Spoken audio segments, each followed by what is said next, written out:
नमस्कार मित्रांनो, विविध माहिती संग्रह चॅनलमध्ये आपले स्वागत आहे। आज आपण अन्न वाया जाऊ नये म्हणून आपण काय करू शकतो हे पाहणार आहोत। आपल्या समारंभाचे स्वरूप मर्यादित ठेवून जेवणामध्ये देखील अन्नपदार्थांची संख्या कमी ठेवावी, जेणेकरून बनवलेले सर्व अन्नपदार्थ खाल्ले जातील व संपतील। वाया जाणारे अन्न फेकून देण्यापेक्षा गरजू व भुकेलेल्यांना द्यावे।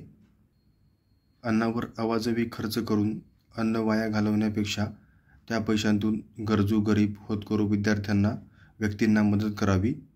आपला समारंभ घरगुती व मोजक्या व्यक्तींच्या उपस्थितीत पार पाडून जेवणावळींना फाटा द्यावा।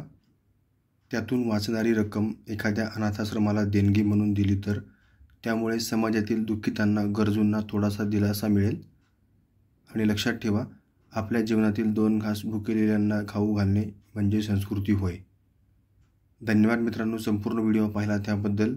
व्हिडिओ आवडला असेल तर लाईक, शेअर आणि सबस्क्राईब करा।